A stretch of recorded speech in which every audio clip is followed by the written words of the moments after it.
Entonces la pregunta que se hace la ética es cómo yo le voy a dar lo suyo al hombre si yo no sé qué es el hombre. ¿Cómo le voy a dar lo suyo al ser humano si yo no sé lo que es un ser humano?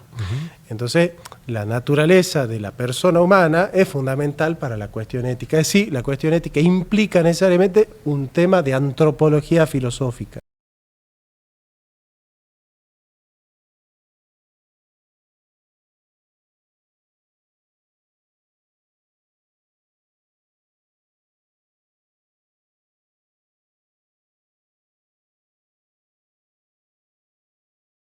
Hola, estimados amigos, ¿cómo están? Bienvenidos a otro programa de Palabras y Verdades. Bueno, aquí estamos nuevamente.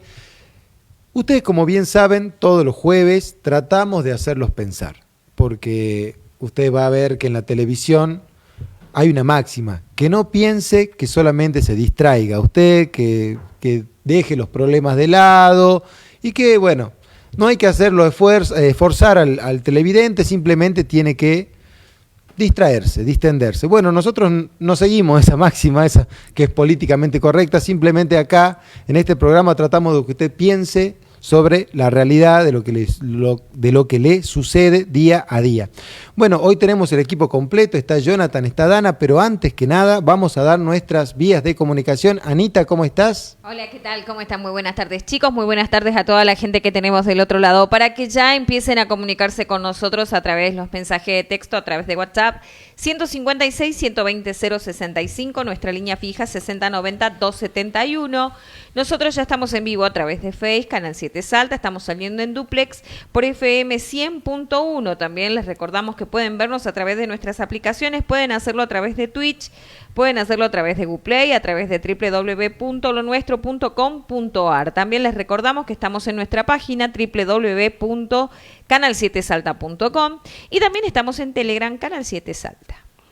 Bueno, buenísimo. Muchas gracias, Anita, por todo. Bueno, ustedes ya saben, puede comunicarse con nosotros por todas estas vías, hacer las preguntas que quieran. Y bueno, ahora sí le doy la bienvenida. Estamos con equipo completo, acá con Dana Corsini. ¿Cómo estás, Dana? Muy bien, muy bien. Gracias a la audiencia, gracias a todos los que están ahí escuchando, que nos escuchan los jueves. Gracias a Raúl Belmont por el espacio, ¿no? Y por la libertad de expresarnos constantemente. Así que muchísimas gracias. Y a ustedes, ¿no? Que de ustedes aprendo muchísimo. Hoy vengo más que nada a aprender y aportarle un poco, ¿no? Que podemos aportar. Y bueno, no, sí, siempre. Todo acá tienen su granito de arena. Y bueno, y acá estamos con Jonathan Ramos, que él es la verdad que la piedra angular, podríamos decir, del programa, donde nosotros nos apoyamos muchas veces para poder hacer este programa lo más intelectual y lo más verdadero posible. Así que, Johnny, ¿cómo estás? Hola, Guille. ¿Cómo estás, Dana? Gracias por invitarme. Bueno, no. Estamos compartiendo acá la mesa como siempre, digamos, no sos un invitado, Johnny, eso está claro. Bueno, hoy propusimos un tema, en realidad lo propuse yo y los chicos aceptaron amablemente, de que hablemos de las éticas en la sociedad. ¿Por qué digo las éticas? Porque dentro de la cultura en la cual vivimos hay diferentes etos dentro que van pululando y que están ahí conviviendo entre ellos y que realmente nos permiten tener diferentes nociones de ética conviviendo en la misma sociedad. Hoy por hoy tenemos diferentes tipos de ética conviviendo en la misma sociedad.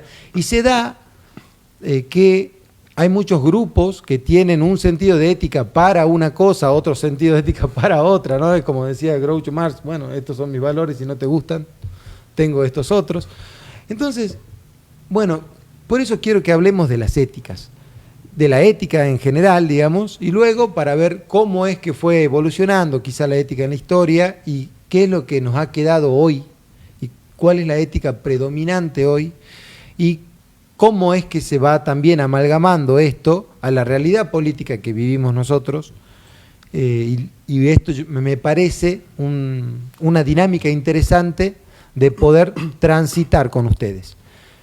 En principio, a mí me gustaría que junto a Jonathan acá podemos entender primero que nada qué significa ética, y generalmente nosotros tenemos dos palabras que son similares, ¿no? Ética y moral.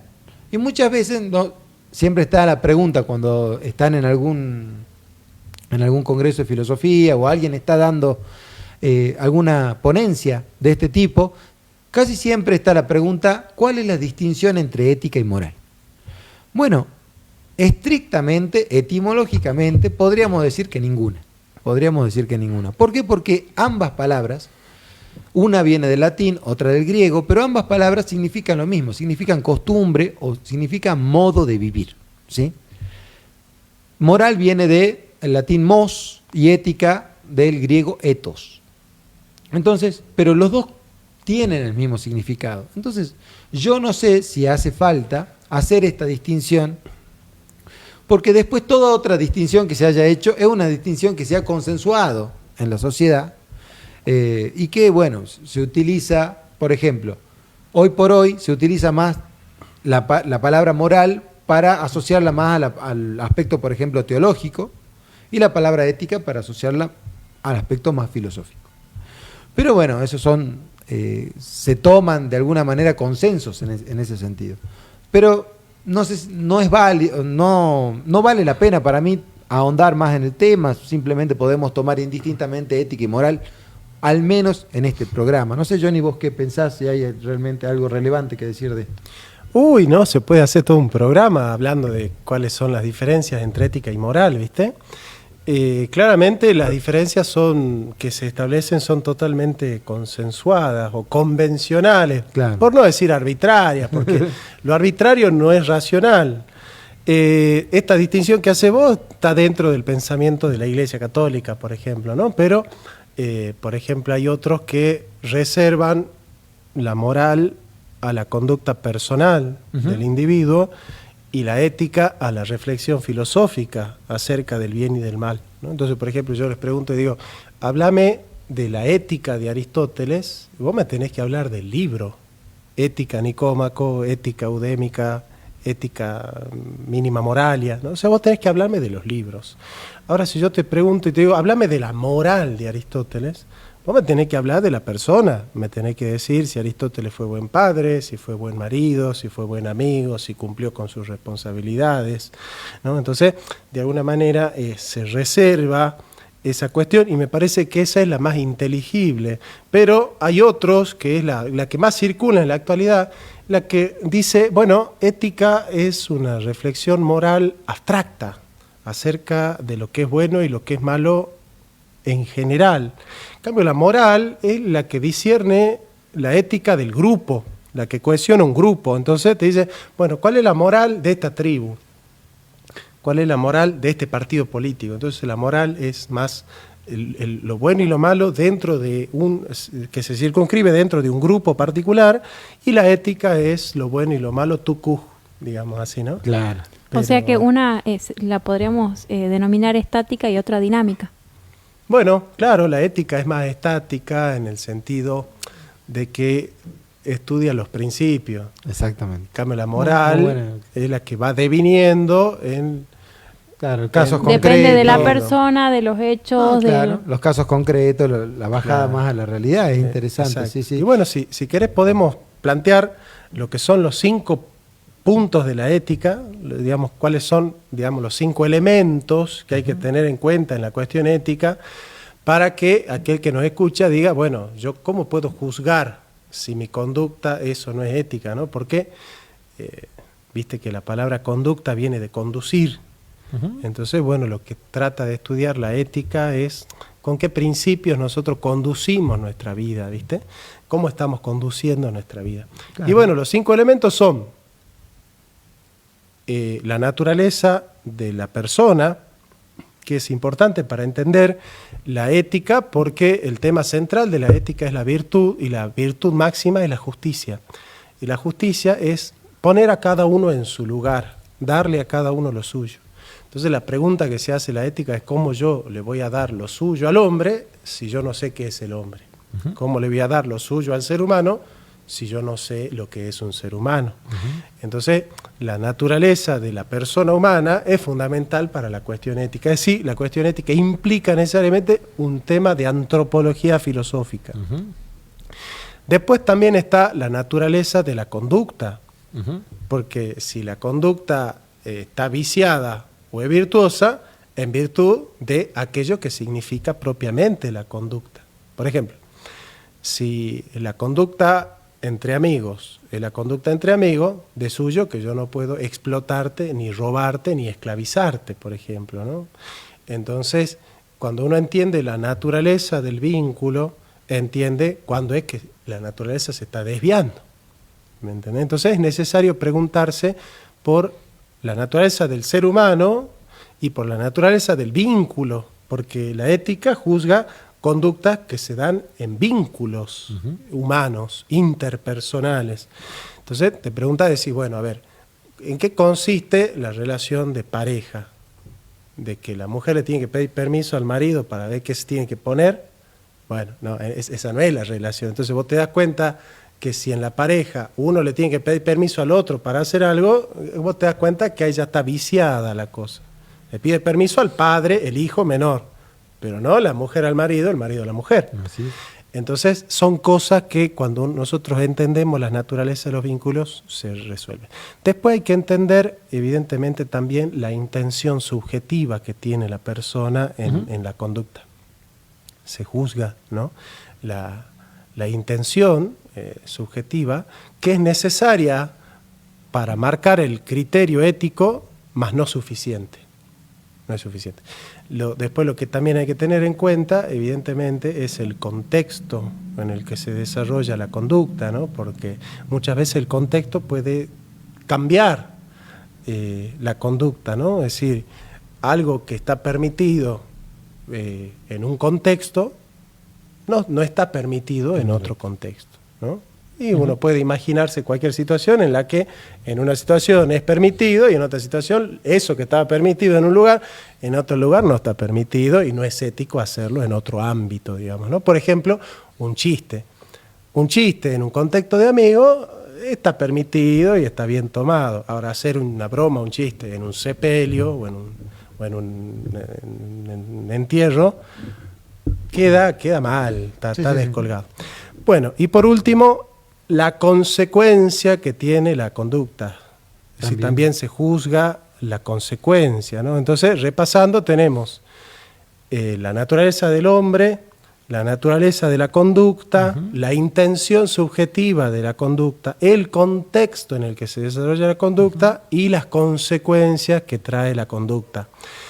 Yo siempre digo que ahí tenemos dos que son imprescindibles, o tres que marcan el criterio ético, que son la naturaleza del hombre, la naturaleza de la conducta y la intención subjetiva.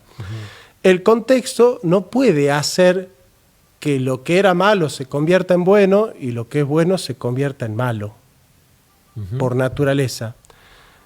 Lo que puede hacer es atenuar o agravar el hecho. Por ejemplo, si yo robar es malo. Ahora, claro, se agrava el robo si yo le estoy robando a alguien para satisfacer un capricho, por ejemplo, que quiero drogarme o quiero tomar alcohol y le robo a mi mamá o a mi abuela o a una pariente. Entonces ahí se agrava la cosa. Ahora, ¿cuándo se atenúa? Cuando robo por necesidad. Yo tengo hambre y salgo a robar porque tengo hambre y quiero tener lo necesario para comer. No es que yo porque tengo hambre se justifica robar. Ya no se torna bueno robar porque yo tengo hambre. Mi hambre no hace que el robo sea bueno. Atenúa la falta. La hace más comprensible, la hace más digerible, pero nunca la hace buena. Así es la conducta. Tal cual. Y el progresismo, ¿no?, ha tomado esas atenuaciones como para sobresalir, ¿no? O decir, bueno, legalicemos esta ley porque... Bueno, por este caso, por el otro caso y ponen casos puntuales y no el mundo, digamos, la parte global. Ya vamos a llegar al progresismo. Así es. Pero sí, tal cual. O sea, han tornado como bueno por las circunstancias del caso cosas que nunca pueden ser buenas. Tal cual. Vos sabés que yo siempre en la ética tengo un pensamiento concreto, ¿no? Cuando nosotros estudiamos ética, estamos estudiando primero las conductas humanas, digamos. Claramente, acá la ética necesita de la antropología filosófica, como vos bien dijiste. Entonces hay una subalternación, en este caso de saberes, entre la ética y la filosofía filosófica, ¿no? Y la antropología filosófica, perdón. Ahora, después tenemos también que esa conducta humana tiene que tender al bien, tiene que hacer el bien. Bueno, y el bien, nosotros, cuando vamos al fondo de la cuestión, es una noción metafísica. Podríamos decir que son dos saberes de los cuales la ética toma lo principal, digamos, para poder elaborar su teoría, porque nosotros sabemos que la ética es un saber que es teórico por un lado, pero siempre es práctico, ¿sí? Siempre tiende a la praxis. Y como un saber práctico, nosotros tenemos dos grandes áreas, o si se quiere, tres. Aquel saber práctico que tiende a lo bueno, que es propiamente la ética. Luego, aquel saber práctico que tiende a lo útil, que en general es la técnica. Y después, un saber práctico que tiende a lo bello, que muchas veces lo ponen dentro de la técnica, ¿sí? Que es el arte. Pero todos los saberes prácticos, y esto es interesante para que podamos reflexionar, todo saber práctico, todo lo que tiene que ver con la praxis y la conducta humana, está subsumido a la ética. Siempre todo lo que va en conducta humana, la ética tiene algo que decir al respecto. Y es la que manda. Claro, Es la que manda. exactamente. Entonces nosotros tenemos que tener en cuenta esa subalternancia, porque si no, probablemente nosotros podamos decir que no, o sea, nosotros estamos acá, pero esto no tiene nada que ver con ética, ¿viste? Estás discutiendo un hecho y quieres decir, no, pero éticamente déjamelo afuera, porque no quiero discutirlo éticamente. Si no, no se puede. No es posible que la ética se quede afuera de cualquier hecho práctico. Por eso es la importancia de que usted piense ahí en su casa cómodamente, piense en la ética, piense en lo que está bien y lo que está mal. Porque si nosotros cedemos esa parte, digamos, y decimos, no, bueno, eso es un problema, es un dilema ético, acá no estamos en ética, estamos en un problema porque evidentemente, como le acabamos de decir, todo es transversal y la ética es transversal a todos los saberes prácticos humanos, ya sea dentro de la técnica y dentro del arte. Así que bueno, eso es algo interesante de poder entender primeramente. Y después hay una cuestión, digamos, que se fue dando a partir de esto, ¿no? De la subsunción de los saberes, y que a mí me parece interesante de ir planteándolo. Claro, nosotros en algún momento pensamos que la ética es aquella ciencia del deber ser. Nosotros tenemos una ética del deber ser. Esa ciencia que nos dice cómo tienen que ser las cosas. Que muchas veces a nosotros no nos gusta que nos digan cómo tenemos que ser. ¿Por qué? Porque si a nosotros nos están diciendo cómo deben ser las cosas todo el tiempo, bueno, es como que perdemos un poco de libertad, ¿no? Y claramente, esa ética bien entendida, una ciencia bien entendida del deber ser, sale este deber ser de algún lugar, no es que sale de la nada o de la mera razón o del mero capricho del que está haciendo esa ciencia, sino que sale de la propia realidad. Podríamos decir metafísicamente del ser. Entonces, muchos han tenido esto que se llama la falacia naturalista, ¿no? Que plantean, ojo, vos no estás haciendo un salto lógico ilegítimo de alguna manera. No se condice con las buenas prácticas lógicas el hecho de decir que algo es, entonces debe ser de esta manera. Porque que yo diga, bueno, las mujeres cuando son madres tienen leche en los pechos. Eso es un hecho, ¿sí? Eso es el ser de la cuestión. Ahora, de ahí a que yo diga debe amamantar a su hijo, es un salto lógico, te dicen. Eso se llama falacia naturalista. Entonces, ese salto lógico que se hace es un problema, o fue un problema en algún momento, para poder entender muy bien a qué hoy por hoy la ética del momento, o varias de las éticas del momento, están tratando de disfrazar un poco esta separación que quieren hacer desde lo que es a lo que debe ser. ¿En qué sentido? Esa madre que tiene leche en los pechos es para algo. Uno se pregunta, ¿para qué tiene leche en los pechos? ¿Sí? Bueno, para poder amamantar a su hijo, evidentemente. Eso a la gente normal, ¿sí? A la gente de todos los días, es muy simple de entender. ¿Por qué? Porque ese ser tiene su causa, lo que Aristóteles llamaría la causa final. Esa causa final es aquella que nos permite responder al para qué. ¿Para qué sucede lo que sucede? ¿Para qué la cosa es como es? Y eso está intrínseco en la naturaleza de ese ser. En este caso, de la madre que tiene leche en los pechos. Entonces, no es que hay un salto lógico y que pasamos arbitrariamente del ser al deber ser. Simplemente nos estamos preguntando ¿para qué es que una mujer tiene leche en los pechos? Y la respuesta es para amamantar a su hijo. Entonces, a partir de ahí, entonces debe amamantar a su hijo. Eso sería cómo podríamos contestar a esta separación entre lo que es y lo que debe ser. Porque como vos bien decías, Dana, hoy el progresismo sí ha hecho de la falacia naturalista una bandera en la cual ha separado el ser del deber ser. Entonces, ellos, haciendo esta separación concreta, específica, bueno, han dicho, nosotros vamos a establecer el deber ser a la fuerza, evidentemente, porque es el modo que tiene el progresismo de ir haciéndolo, en las calles, bueno, sí, con muchas metodologías, y vamos a separarlo completamente de la realidad concreta. Y eso es lo que está sucediendo ahora y es peligroso, y ahora vamos a ver algunas escuelas éticas que se manejan dentro de esta falacia naturalista, ¿no? Johnny, ¿qué opinas de esto más o menos? Sí, sería bueno que Dana nos ayude también a bajar a tierra y ver cuáles son los ejemplos que vamos teniendo en la actualidad de este divorcio, ¿no?, entre el ser y el deber ser, ¿no? Claramente, si la ética es la reflexión acerca de lo que el hombre debe hacer, yo digo sí, la ética es la ciencia del deber ser, entendiendo que el deber ser no es extrínseco al ser, es decir, la ética porque hoy ¿qué te dicen? Yo enseño ética en los terciarios y mis colegas dicen, bueno, voy a enseñar ética eudaimonista. Uh-huh. ¿Qué es eudaimonía? Es, básicamente felicidad. Entonces, claro, algunos dicen, bueno, entonces vos sos hedonista, porque el hedonismo busca el placer. Identifican felicidad con placer.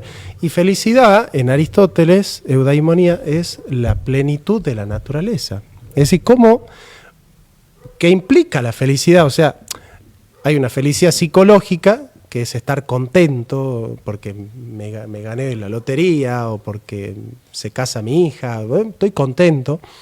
Y otra cosa es la felicidad ontológica, que es la plenitud de la naturaleza. Es decir, ¿qué es la plenitud de la naturaleza? Que el hombre sea verdaderamente hombre, que el varón sea un auténtico varón, que la mujer sea una auténtica mujer. ¿Y cómo es que la mujer puede desarrollar su feminidad? Partiendo de lo que la mujer trae en su naturaleza. Uh-huh. Si la mujer trae un vientre, y más vale que una mujer que se desarrolla, también se desarrolla siendo madre. Entonces la maternidad no es un obstáculo para que la mujer se humanice, para que la mujer se realice. Ahora, la vamos a escuchar, Dana, porque se me hace que hoy prima otra concepción de la maternidad, ¿no? Muy por el contrario, la maternidad ayuda a que la mujer desarrolle su potencia natural. Si la mujer nace con inteligencia, y más bien que una mujer que estudia es mejor mujer que la mujer que no estudia. Ya estoy viendo que alguien llama y dice, entonces la mujer que no termina el secundario no es mujer, y entonces todos son más chirulos. Bueno. No, o sea, estamos diciendo, la ética lo que le propone al ser humano es que desarrolle las potencias del ser humano. Porque se da cuenta que el hombre que se desarrolla, que si el hombre nace libre, y es bueno que tome buenas decisiones, y si es inteligente, es mejor que estudie, y si es social, es mejor que tenga amigos, que tenga familia, y si nace con un vientre, está bien que tenga hijos. Forma parte de lo que el hombre hace para desarrollarse. Y ser feliz no es ni más ni menos que desarrollar esas potencias naturales, ¿no? Entonces, claramente hoy, tras la perversión de la naturaleza, es decir, ya no existe la naturaleza, todo es cultural, todo es una invención cultural. ¿Quién dice que la mujer tiene que ser madre? Esa es una invención cultural del occidente cristiano. ¿Quién dice que el hombre tiene que ser valiente, fuerte y caballero? Esa es una invención del machismo del cristianismo. Eso, el varón no tiene que ser fuerte, inteligente, valiente, esas no son virtudes. Ese es un invento de un sistema de opresión, ¿no? Entonces, bueno, la ética nos ayuda a advertir, digamos, cuál es la mejor manera de que el hombre viva esta vida de una manera virtuosa, y que la virtud es la fuerza del carácter, y el carácter, un hombre con carácter es un hombre feliz. Un hombre que no tiene carácter, no tiene decisión, no tiene voluntad, no puede ser feliz en esta tierra, ¿no? Así que, bueno, y Dana, el fin último de la ética, ¿cuál es, no? Es buscar la felicidad. Claro. Entonces estamos tratando de buscar eso, ¿no? Constantemente en cada uno de actuar, ¿no? Pero en la realidad no lo vemos así, ¿no? En la realidad es como más terrenal, como decir, bueno, yo tengo hoy una satisfacción, por ejemplo, ¿no? La mujer dice, yo no voy a maternar, o yo no quiero ser madre porque quiero viajar. O sea, no está mal que quiera viajar, no está mal, pero también se siente en esa agresión de decir, ¿por qué no sos mamá? ¿Pero por qué me decía eso? Esa pregunta es muy agresiva, ¿no? Sí. Están con esa defensiva de decir, solo el hecho de preguntar, ¿y cuándo vas a ser mamá? No me preguntes eso, me parece que te pasaste, ¿no? Van hasta ese punto. Y creo... Como que es un insulto y sí, decir, es un insulto. ¿Sos mamá o quiero ser mamá? Ser madre, ¿no? Como que te miran como diciendo, bueno, pobre. Y me hacía recordar a Guillermo, ¿no? Que recién hablaba de amamantar, ¿no? También hay muchas mujeres que no quieren amamantar. No, que me deforma, que hay muchas mujeres que también, ¿no? Que me descalcifica, resisten, que dicen. claro, resisten a la naturaleza. Constantemente una resistencia a lo que... Pero vos tenés un testimonio de vida en eso, porque vos fuiste madre joven en una situación en la que, bueno, no hubieses elegido serlo. Sin embargo, vos tenías la oportunidad, como se dice, ¿no? No es una oportunidad, no es una opción para una mujer de bien, esa no es una opción. Abortar no es una opción, no está dentro de las opciones. No. Pero fácticamente existía la posibilidad fáctica, ¿no? Aunque moralmente no era una opción para vos. Bueno, yo quedé embarazada a los 17 años y a los 18 años nació mi hijo. Y alguien ahora te habrá podido decir, Dana, te jodiste la vida. Los hubo. Ya no vas a poder estudiar, no vas a poder trabajar, estás condenada, te arruinaste la vida. ¿Y cómo enfrentaste esa situación? Yo siempre le digo, ¿no?, a todas las mujeres que los hijos te dan fuerza, los hijos te dan vida. Te podrán decir un montón de cosas, pero uno tiene que actuar de la mejor manera, ¿no? Entre elegir el bien y el mal. Y elegir el bien, ¿sí?, es elegir el bien no solo para uno, sino para el otro, como hablaba recién de relación, ¿no? El bien mío y el bien de la otra persona. Cuando uno ya perjudica a la otra persona, no está actuando bien. Entonces ya el hecho, digamos, de impedir que una vida, digamos, continúe, como bien lo decís, Jonathan, es continuación de la vida. Ya si uno lo deja, está haciendo el bien. Si uno trata de impedirlo, no. Entonces ya desde el vamos, digamos, esa pregunta, digamos, tenemos que, ¿es ético esto o no es ético esto? Pero vos fíjate que coincide, todas las mujeres que han estado en esa oportunidad de poder abortar y decidieron no hacerlo, es un testimonio que yo tengo de miles de mujeres con las que uno ha podido hablar, bueno, miles no, van a decir miles, no, bueno, cientos de mujeres con las que uno ha hablado. Todas las mujeres que han tenido una oportunidad de abortar y no lo hicieron, después sienten que han tomado la mejor decisión de todas, porque encuentran que su hijo fue una bendición, porque encuentran que ese hijo, en vez de ser una carga, fue una oportunidad para una nueva vida con más responsabilidad. Yo he visto, porque yo no he nacido en Recoleta ni en Barrio Norte, ¿no? Yo he nacido en un barrio pobre, y mujeres que estaban en la droga, en la prostitución, en la delincuencia, y cuando fueron madres, asentaron cabeza y dijeron, bueno, ahora tengo que trabajar. Y se pusieron a trabajar. Pero eso es la realidad, eso es lo que vos ves. Y la que aborta no termina así. La que aborta y también usted va a escuchar mucho, por eso cuando nosotros tuvimos un debate con Guillermo hace como 4 años, con dos feministas, o 3 o 4, no sé cuántas eran, llamaba a una chica y dice, pero ustedes no saben lo que es el aborto, porque seguramente ustedes no abortaron, le decía a la feminista. Porque las que abortan quedan mal, quedan traumadas. Y cuando llega la fecha en el que hicieron ese coso, se acuerdan y dicen, ¿cómo será mi hijo? Y ven en la calle a chiquitos y a madre con su hijo y viene la culpa. Entonces, ¿qué es lo que quiero decir? Y ya con esto termino.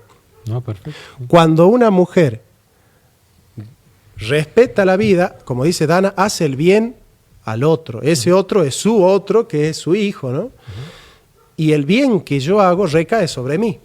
Pues es una de las leyes de la ética, que la acción que hace el sujeto recae en el sujeto que la practica. Recae, vuelve, retorna, planificándote o viciándote.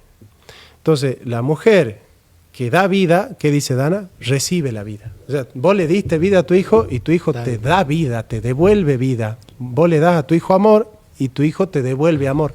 Entonces, si vos a tu hijo, en vez de darle amor, le das una puñalada, ese hecho malo que realizas se torna malo para vos. Por eso las mujeres que han abortado tienen que ir al psiquiatra, tienen que ir al psicólogo, tienen que tomar pastillas y no se olvidan. La única manera de que una mujer no sienta culpa de que haya abortado es una mujer descorazonada, ¿no? Pero qué bueno que es entonces que vos digas que haber tenido un hijo y haber apostado por la vida en vez de perjudicar tu vida, la ha potenciado, la ha perfeccionado a tu vida. Es más, yo quería decirte, ¿no?, que cuando yo dije que estaba embarazada, mi mamá se largó a llorar de tristeza, no de emoción y de alegría, se largó a llorar.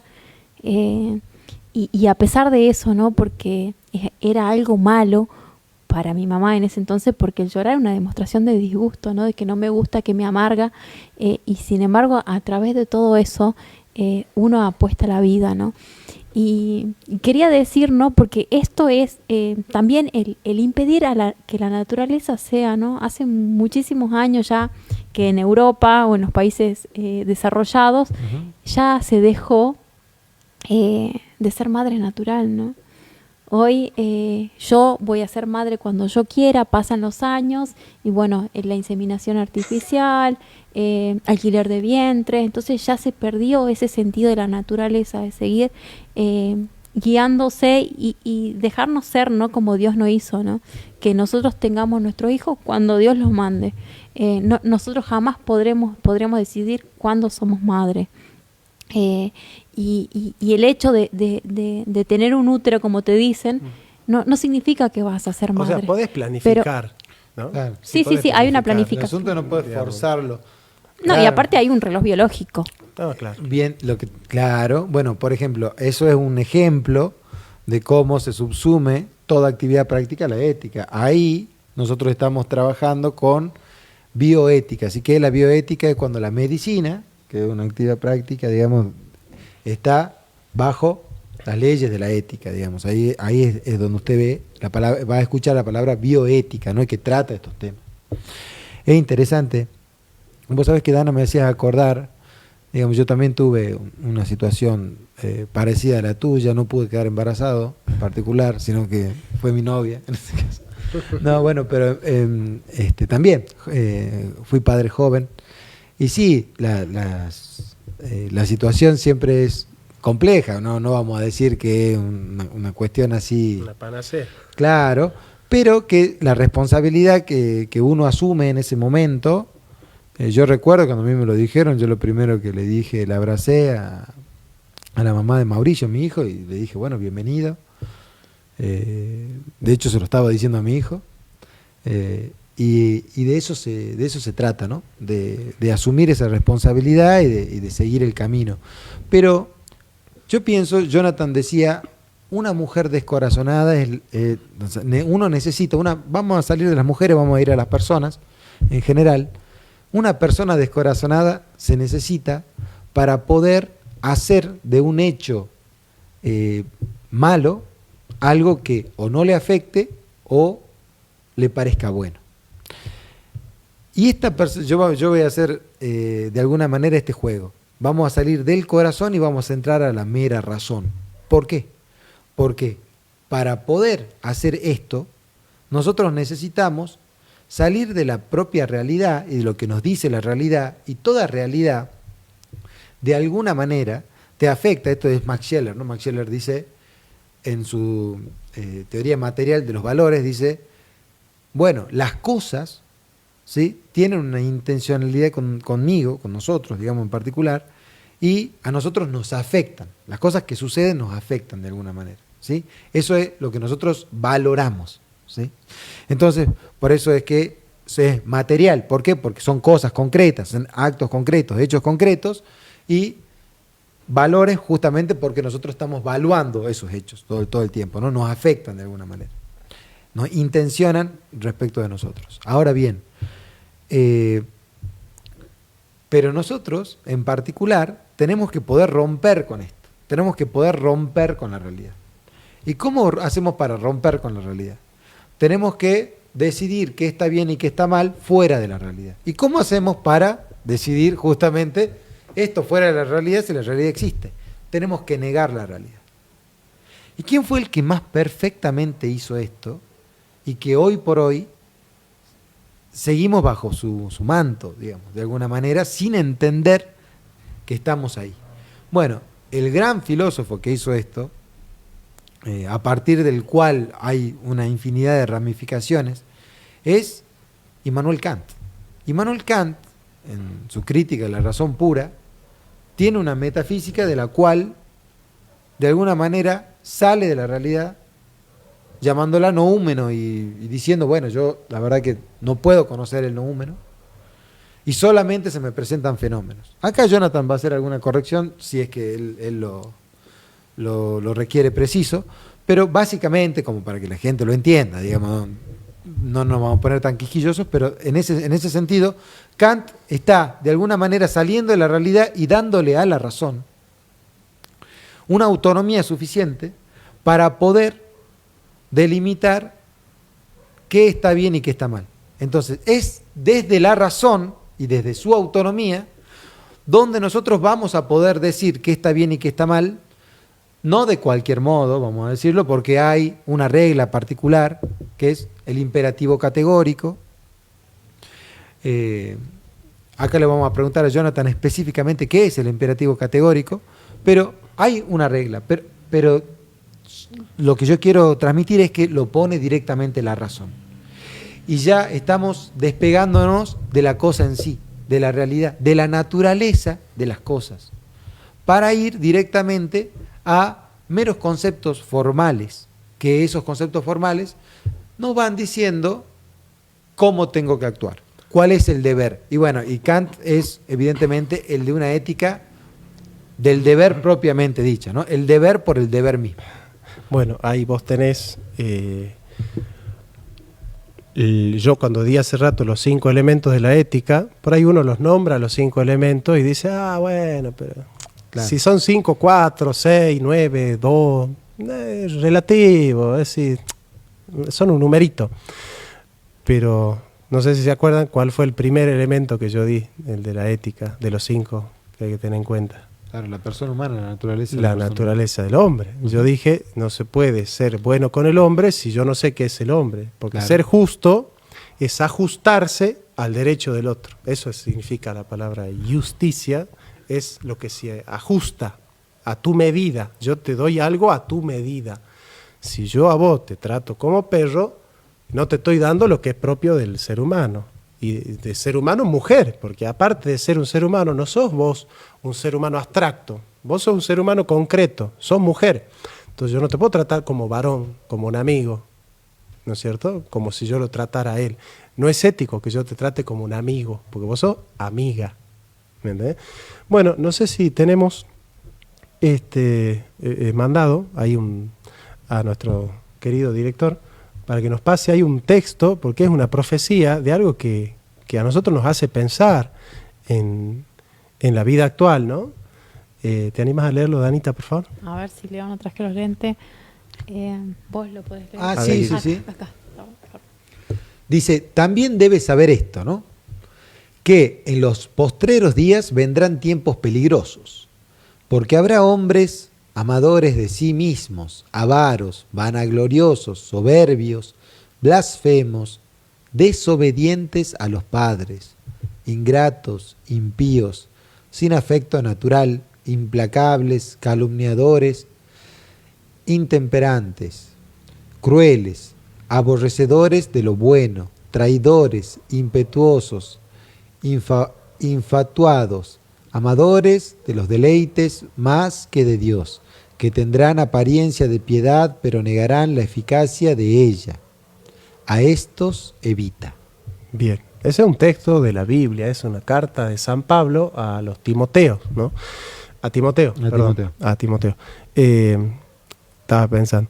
Es importante entender entonces que el afecto natural está dado, obviamente, por relaciones naturales. Es decir, es natural que una madre ame a su hijo, y es natural que sí. Fue la misma reacción que yo tuve cuando supe que venía Sofía al mundo, ¿no? Esa emoción, alegría, porque no viene un hijo, viene mi hijo. Uh-huh. El mí cambia la ecuación.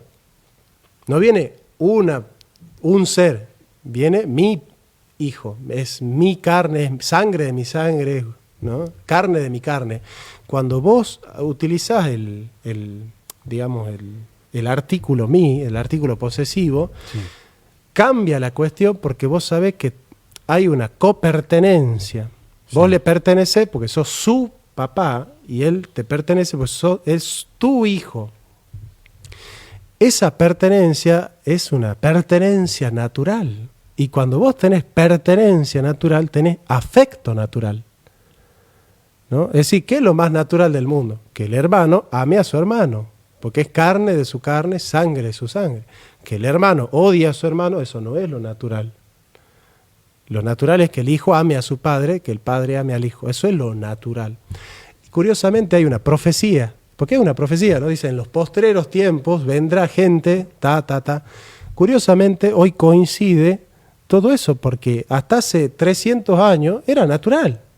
Bueno, a nadie se le ocurría decir que es natural que la madre odie al hijo.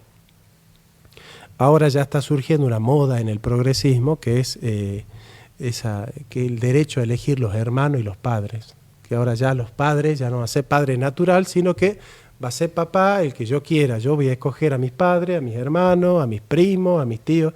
Es como escoger. Ahora está todo para escoger, ¿no? Todo está disponible a la elección. Todo está disponible. Entonces ya se ha perdido el afecto natural. Ahí quería yo hacer hincapié. Y se ha perdido el afecto natural porque se han perdido los vínculos naturales. Y se ha perdido el vínculo natural porque se ha pervertido el concepto de naturaleza. Como todo es cultural, usted prende la tele y ve un filósofo, todo es cultural. Y cobran millones de pesos por pararse a decir, todo es relativo y todo es cultural, ¿no? Si vos parás, te parás en la televisión y decís, todo es relativo y todo es cultural, sos interesante, sos una persona muy inteligente, muy crítica. Pero detrás de eso está romper con los lazos naturales. Eso no significa que nosotros no podemos ampliar la familia. Yo siempre digo que el amigo es la familia que uno escoge, ¿sí? Pero eso no quita que haya familia natural y que esos vínculos naturales hay que fortalecerlos, ¿no? Claro, ahora alguien podría decir, bueno, es cierto eso, pero siempre hubo peleas entre hermanos, siempre hubo esto, siempre aquello. Claro, el problema no es ese. El problema es que hoy lo que antes era, podríamos decir, una situación específica que nadie quería, hoy sea la regla. ¿Sí? Entonces, hacer de lo malo la regla, ese es el problema. ¿Por qué? Porque estamos disolviendo el bien en el mal, justamente. Estamos tratando de sacar la línea entre el bien y el mal. Ya no sabemos muy bien qué está bien y qué está mal. Entonces, hoy cuando alguien quiere hacer algún tipo de denuncia, entre comillas, ¿no? O sea, uno quiere poder decir en una reunión que algo está mal, lo miran como si nosotros estaríamos haciendo algo malo. ¿Sí? O sea, establecer, marcar los límites del bien y el mal, hoy por hoy, es algo que está vedado, prohibido. Es algo que no hace a la corrección política, ¿sí? Te dicen que estás queriendo dominarlos, controlarlos, Claro. estás queriendo imponer un modo de vida, Claro. y esa imposición es violenta. Así es. O lo discriminás. Totalmente. Porque vos sabés de dónde viene la palabra, o sea, la corrección política. Bueno, hay un filósofo que todavía vive, ¿no? Se llama Jürgen Habermas, que de ahí, de sus textos, surge este concepto de corrección política, que tiene que ver con su ética, justamente. Él tiene una ética del consenso, una ética que él plantea algo así como que nosotros necesitamos pensar en lo que en una comunidad en la cual nosotros vamos a ver cuál es la ética, cuál es la norma que es generalmente aceptada. Y si esa norma es generalmente aceptada en una comunidad global, bueno, esa es la ética del momento y eso va a ser lo que está bien. Lo que yo te decía, la moral del grupo. Claro. Convertir en ética la Lo moral moral. del grupo. Sí, Claro, sí. claro. Bueno, justamente eso es lo que él plantea. Entonces, ya no es políticamente correcto ir en contra del consenso general que él entiende como consenso general, digamos, a nivel global. Entonces, bueno, evidentemente que está saliendo de la naturaleza y está dándole al consenso lo que necesitamos tener hoy por hoy para definir lo que está bien y lo que está mal. Claro. ¿Me entiendes? Y a un consenso que, Un pseudo consenso, además. claro, porque pero a un consenso que justamente ¿cuándo no se ha sabemos si es, plebiscitado la moral? No sabemos ¿A vos si es alguna vez te han consenso. preguntado si vos querés que se legisle esto, lo otro, si la ideología de género. A mí nadie me ha preguntado en el censo que van a hacer. Nadie te va a preguntar, oiga, ¿usted está a favor del aborto? Porque si fuesen audaces, hacen la pregunta y se van a topar con que no hay un consenso general donde la gente está a favor de estas cosas que plantea el progresismo. O yo estoy de acuerdo que se implemente, o que se sigue implementando, porque ya se implementa la ideología de género en la educación de los chicos, ¿no? Todas estas leyes que justamente el progresismo las motiva para que se legislen y se aprueben, son contra, digamos, nuestra moral. Y cada una de las leyes, ¿no?, que están aplicando son también, ¿no?, como se habla, ¿no?, en la calle, doble moral, ¿no? Que querés ayudar por un lado, pero a un pequeño sector, pero estás desprotegiendo a otro grande Bueno, sector. En la UNSA, doy una información, ¿no? En la Universidad Nacional de Salta, le voy a dar el número del decreto, porque para que la información sea completa, ¿no? Se ha resuelto, hay una resolución del 29 de abril del 2022, ¿sí?, que es la resolución número 043922, que es un proyecto de guía de buenas prácticas y de buenas conductas para la atención de situaciones de violencia y discriminación basadas en el género en la Facultad de Humanidades. Claro, son graciosos, porque claro, como esto no pueden hacer leyes para todas las facultades, porque en todas las otras facultades a los de Humanidades le tienen un rechazo bárbaro, entonces, ¿qué le dicen los de la Facultad de Medicina? Le dicen, no, muchachos, miren, si ustedes hacen reglas de convivencia, respétenla ustedes. A la regla de convivencia de la Facultad de Biología la construimos la gente de Biología. En la Facultad de Economía vamos a construir nosotros la regla de convivencia de la Facultad de Economía. Entonces, si en Humanidades ustedes quieren armarlo, hagan ustedes y cúmplanla ustedes. Entonces, fíjate vos cómo esto aplica solo para Humanidades, ¿no? Y, claro, resuelve el Consejo Directivo de la Facultad de Humanidades en su sesión ordinaria del 26 del 4 del 22, que es como la reunión de los fariseos, llaman a los que saben que están de acuerdo con la agenda progre, digamos, ¿no? Si vos no estás de acuerdo con la agenda progre, no te llegó la invitación, no sé, falló el mail, ¿no? Pero curiosamente, viste que los fariseos cuando condenan a Jesús, Caifás llama al concilio de noche y solo llama a los fariseos que estaban en contra de Jesús. Nicodemo no estaba invitado al concilio contra Jesús. Bueno, claro, si la ideología de género lo que viene a hacer es protegerlo al de género diverso, entonces que alguien hable en la carrera de filosofía en contra de la ideología de género está avasallando los derechos de género de las personas y de la diversidad. Bueno, entonces, yo te lo presento, sí, somos comunicadores, ¿no? Yo voy a presentarle la noticia desde el progresismo y voy a decir, hay una buena noticia, a partir de ahora se termina la discriminación en la universidad porque hay un reglamento que regula las buenas conductas y que va a censurar a todas las malas personas que discriminan a los homosexuales y que son violentos con las mujeres. Yo la presento así a la noticia y vos que decís, ah, qué bueno, aplaudís y decís, qué buena noticia. Ahora te la cambio y te la presento como realmente es la cosa. En nombre de una buena intención se están prohibiendo derechos y libertades. ¿Por qué?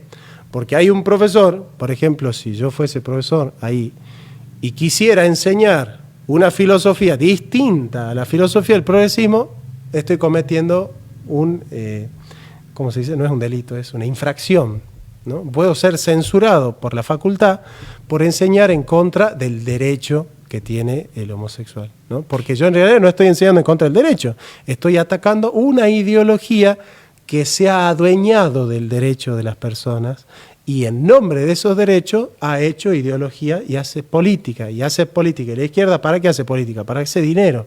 ¿Y aquí para quién hace dinero la izquierda cuando hace política? Para los políticos, los punteros y aquellos que hablan en nombre de los homosexuales. Entonces, fíjate vos cómo en nombre de una buena intención, la consecuencia, por eso volvemos siempre a los 5 puntos, ¿no? Yo tengo la intención de hacer el bien. Mi intención es que no se lo discrimine al homosexual, pero la consecuencia es que vos ya no vas a tener la libertad de expresarte libremente y la libertad de cátedra, de expresarte en tu materia filosófica de una manera contraria a la doctrina hegemónica de género del progresismo vigente y globalista, digamos, ¿no?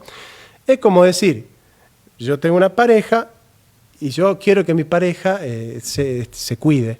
Entonces yo le prohíbo que se vista de cualquier manera porque mi intención es que no la abusen, que no la chiflen, que no le digan cosas. Entonces yo, por esa buena intención, te prohíbo que te vistas así. Entonces vos fíjate cómo de fondo está que la buena intención es necesaria, pero no es suficiente para resolver si la conducta es buena o no es buena. Entonces ve cómo esto sirve para pensar te está quitando la libertad a decirte, bueno, yo te veo hombre, entonces yo te digo él, ¿no? ¿Y quién firma esa resolución de la Facultad de Humanidades? Porque esa también, digamos, la debería firmar el rector, ¿no? Doctor, dice, doctora... El decano de la facultad seguramente, o la decana, no sé. Creo que es Lisiana Lizondo, secretaria académica, Facultad de Humanidades. La secretaria académica, claro. Bueno. O sea fíjate vos que hay una buena intención. O sea que otro de otra facultad no puede ir, digamos, a la Facultad de Humanidades y decir, porque ya también está infringiendo la norma de conducta dentro de la facultad. Exactamente. Chicos, ¿me permiten que tengo mensajitos? Dice, buenas noches, con respecto a maternar, yo no quería saber nada de tener otro bebé, pero cuando vi la ecografía cambié totalmente de opinión. Hoy amo mi embarazo, es un testimonio que acaban de dar. Hola, buenas noches, muy bueno el programa, interesante la opinión de ustedes, aunque disiento totalmente. Sí me parece invasiva la pregunta cuando me dicen si quiero ser o no mamá. No tengo por qué contestarla, no tiene por qué importarles. Es mi decisión, es mi cuerpo. Gracias. Y por acá también tenemos a alguien más que dice, hola, escuché una charla de Rulli muy interesante y la postura que ustedes tienen, por lo que escuché, también me parece muy interesante. Deberían invitarlo más seguido para entrevistarlo. Y por acá tenemos otro mensajito más que dice, hola, ¿qué tal? Buenas noches. Me parece muy interesante lo que están hablando, se está desvirtuando absolutamente todo, pero sobre todo lo que más me preocupa es la educación equivocada, errada que se está generando en nuestros hijos, en los más pequeños que son el futuro del día de mañana. ¿Qué será de ellos? Hoy por hoy la verdad es vergonzoso y yo soy una persona mayor que realmente me da lástima ver en lo que los jóvenes se están convirtiendo. Bueno, Anita, muchas gracias a la gente por llamar, por comunicarse. Bueno, ahora hacemos una pequeña pausa y bueno, en un rato seguimos con más palabras y verdades. Buenas noches, querida audiencia, queridos amigos. Bueno, vamos a continuar en esta mesa hablando o continuando un poco lo que se estaba tratando anteriormente sobre la ética y ver de qué manera repercute la ética con los derechos humanos o con los derechos en general. Cuando nosotros hablamos de derechos humanos, estamos hablando de los derechos básicos que tiene que tener una persona, o sea, un reconocimiento por parte de toda de la sociedad de ciertos atributos de la personalidad que sin esos no podrían considerarse personas. Uno de esos derechos más importantes es el derecho a la vida, el otro es el derecho a la libertad, el otro es el derecho a la propiedad privada. Son, por así decirlo, uno de los 3 derechos más importantes que tenemos como ser humano. Sin el derecho a la vida, sin la libertad, sin la propiedad privada o el patrimonio, es decir, estas cosas son mías, me pertenecen y los demás tendrían que respetarlo, no tendríamos ni siquiera la condición de ser humano. Entonces, bajo esa perspectiva, tenemos que decir o tenemos que ver si realmente esos derechos humanos se respetan. Si hablamos del aborto, por ejemplo, que es la interrupción total y definitiva de una vida, estamos diciendo que ese ser que se encontraba en crecimiento, que es un ser humano, nos guste o no nos guste, y eso no hay ningún tipo de contradicción, estaríamos diciendo en consecuencia que no es un ser humano legalmente porque nosotros le estamos privando ese derecho humano. Lo mismo si hablamos de la eutanasia, estamos diciendo de que esa persona no es humana, es, por así decirlo, una cosa de lo cual nosotros podemos disponer si continúa o no continúa viviendo. Por eso los derechos humanos es sumamente importante y le quería preguntar a la mesa, en base a estos principios, qué opinan sobre la ética, que son personas muy capacitadas como para poder tratar estos 2 conceptos tan importantes y que deberían ser muy conocidos por todos, porque quien no conoce sus derechos y quien no conoce qué es lo bueno y lo malo, está condenado a personas que puedan vulnerar eso que les pertenece. Vos sabés que pensaba un poco en el calificativo humano del derecho. Parece una tautología, porque yo sé que vos sabés que no hay derecho que no sea derecho humano. Todos Exacto. Los derechos son derechos del hombre, ¿no? Pero se hace el hincapié también en el derecho humano, porque lo que hacen es reconocer, preservar y promover la humanidad del hombre, ¿no es cierto? Que el hombre pueda ser más plenamente humano, teniendo garantizado lo mínimo que necesita el ser humano para habitar en la tierra sin que otro me mate, sin que otro me robe, sin que otro me prive de mi libertad de expresión, mi libertad de culto, mi libertad de opinión, mi libertad de prensa. En ese sentido, o de enseñanza.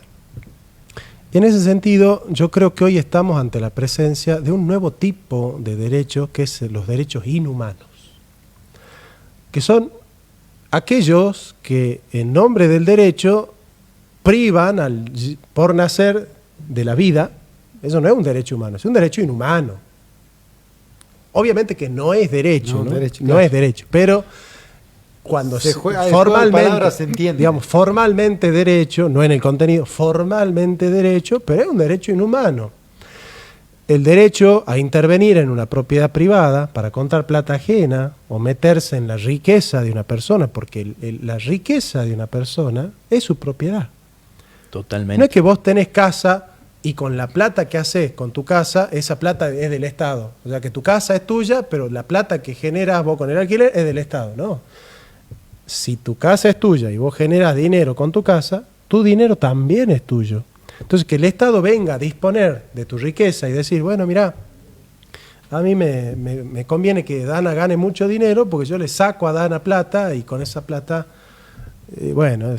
obviamente que sabemos dónde va a parar ese dinero, pero afecta a un derecho humano. Entonces, que en nombre de los derechos humanos se la prive a Dana de su propiedad privada, ese es un derecho inhumano. Así con cualquier, pero quería hablar de la imbricación que tiene la vida, la libertad y la propiedad. ¿Por qué? Porque la vida, Aristóteles dice, la vida es movimiento.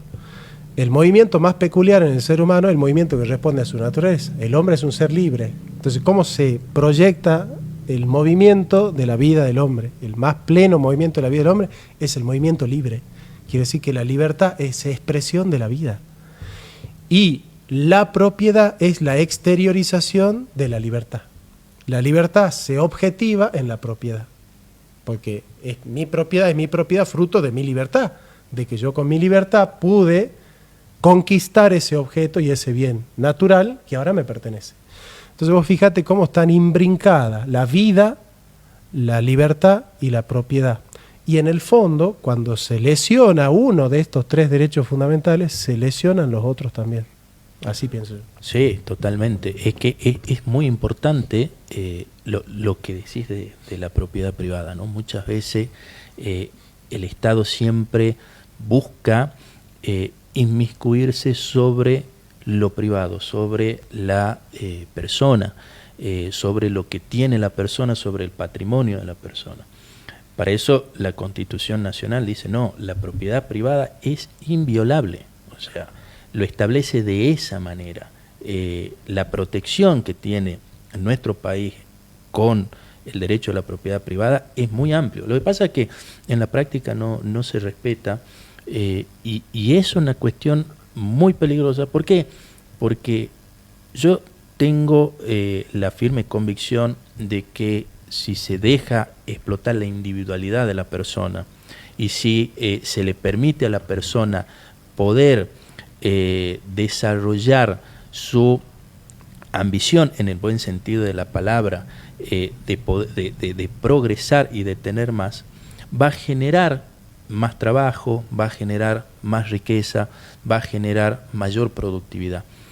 Si nosotros buscamos que la persona haga lo mínimo e indispensable, y si pasó el mínimo indispensable, le caemos con todo y empezamos a cobrarle impuestos, a decirle esto no te pertenece y a atacar la propiedad privada, entonces estamos generando una reducción de la potencialidad de la individualidad de la persona, que genera lógicamente en forma negativa hacia toda la sociedad. Así que lo que decide la propiedad privada es sumamente importante. Sí. Y también, ¿no? Creo que es como derecho de cada uno, ¿no?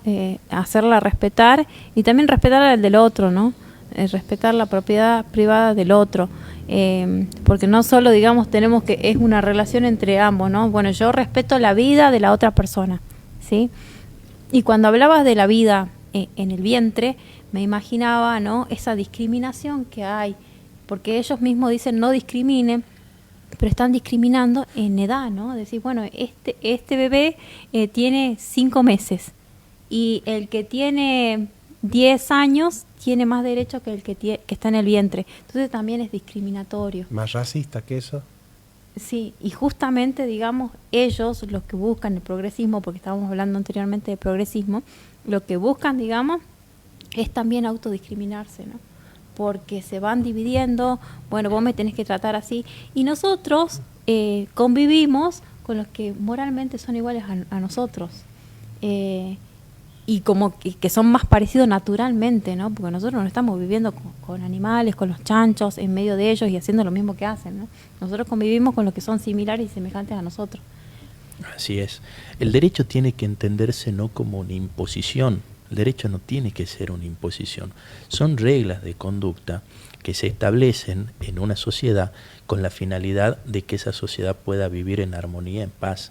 Pero si hay un grupo minoritario que impone sus ideas a un mayoritario, o incluso un grupo mayoritario que impone sus ideas a un grupo minoritario, se genera el conflicto. Y ningún conflicto sirve para la sociedad, para la paz, para la armonía de la sociedad. Sí, puede servir para un grupo político para obtener algún rédito electoral, pero para la sociedad en sí no sirve. Claro, o sea, la sociedad se maneja en conflictos, la idea es ir solucionándolo y no traer más conflictos. Eso lo entiendo. Ahora yo quiero matizar un poquito algunas cositas respecto sobre todo de la propiedad privada. Primero que nada, porque justamente vos decías, ¿viste? Los derechos nos imponen, ¿viste?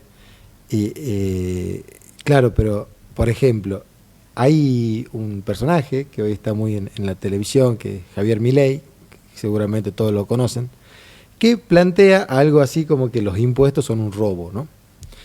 Como que todo impuesto es un robo. Bueno, o sea, todo el mundo, en todo el planeta, está siendo asaltado por todos los estados de todo el planeta. Y eso es algo de decir, bueno, no es lógico decir que los impuestos son un robo. ¿Cuándo son un robo? Eso es otro tema. Cuando los impuestos no están bien puestos es otro tema. Eso tiene que ver con el derecho tributario, que tiene una autonomía, como vos bien sabés, bueno, y que tiene algunos principios. Por ejemplo, el principio de legalidad. Entonces, no puede venir una norma que no sea una ley, que esté especificada, que tenga todo un ordenamiento jurídico correcto, a decirnos cuánto tenemos que pagar de impuestos. Eso no puede suceder, no debería suceder. Entonces, el principio de legalidad es un principio fundamental, como otro principio que creo que acá está la clave para entender por qué Milei habla de robos, que está el principio de no confiscatoriedad. O sea, que no sea confiscatorio un bien, es que no lesione de una manera agresiva tu propiedad privada. ¿Sí? Que de alguna manera tiene que ver con la justicia, ¿sí? Entonces, porque por ahí se torna, digamos, un poco confuso en ese sentido, y bueno, todo el mundo paga impuestos, aunque no lo sepa, aunque usted nunca haya ido a FIP, aunque usted va y compra algo y está pagando un impuesto, porque los precios tienen cargados sus impuestos, lo que se va a tener que pagar, lo que AFIP va a recaudar. ¿Para qué se hace? Para que podamos tener un Estado que permita vivir en sociedad. Ahora, el problema ya pasa a ser otro, porque pasa a ser de qué tan grande queremos que sea el Estado y cuánto necesitamos recaudar para que el Estado sea lo suficientemente grande. ¿Y para qué queremos que sea grande el Estado? Entonces, ven cómo va la discusión, que pasamos de los impuestos, ya empezamos a hablar de cuál es la finalidad del Estado. Lo que pasa es que creo que son inversamente proporcionales. O sea, mientras más grande es el Estado, más pequeña es la libertad del individuo. ¿No es cierto? ¿Por qué? Porque el individuo puede comerciar libremente, ¿no? Cuando el Estado es grande, el Estado te empieza a decir, che, mira, esto ya no podés comerciar, esto ya no podés importar, esto ya no podés exportar. O si lo exportás, te pongo esta y esta traba, te pongo Yo esto. te diría que no, Johnny. ¿Por qué? ¿Por qué te lo explico? Porque hay sociedades que son perfectamente libres en su dinámica comercial y que tienen estados muy potentes, son los nórdicos básicamente, son los estados muy potentes, o sea, ahí no hay educación privada, ahí todo es público, o sea, que está el hijo del presidente con el hijo del carpintero, con el hijo de la ordenanza, y están en el mismo, esa es su mentalidad. Y el Estado es muy potente, se pagan muchos impuestos, incluso en algunos países mucho más que acá, y que aunque ustedes no lo crean, nosotros sí tenemos una presión tributaria enorme, pero hay otros países que también la tienen. El problema es que no se utiliza bien los recursos, que no se la roban tanto como acá, porque en todos los países se la roba, pero etcétera. O sea, podemos discutir otras cosas también.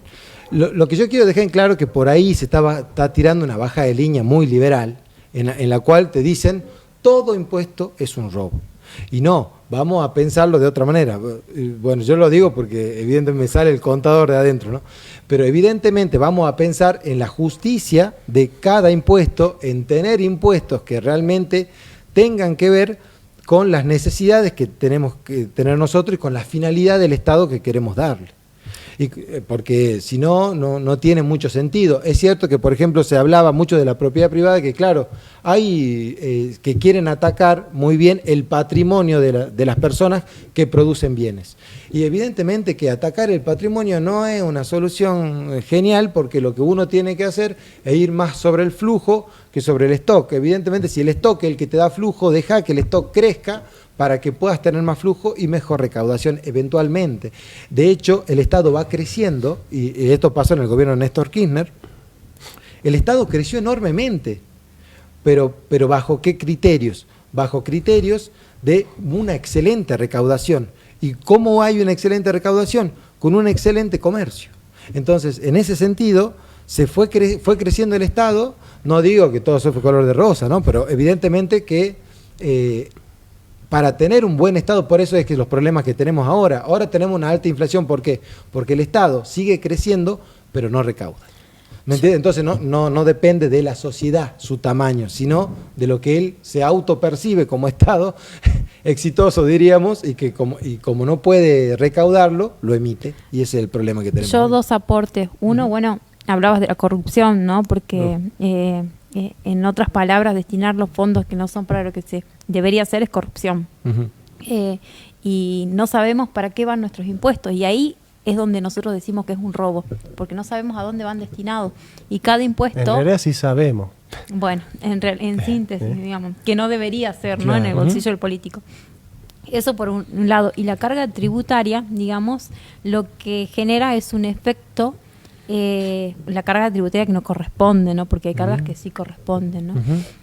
Lo que genera es un efecto contrario, ¿no? Porque la gente que tiene para invertir y el dinero para invertir prefiere ponerlo en plazo fijo, donde le da intereses, y no arriesgarse a que el Estado después le saque, a que después el empleado lo denuncie.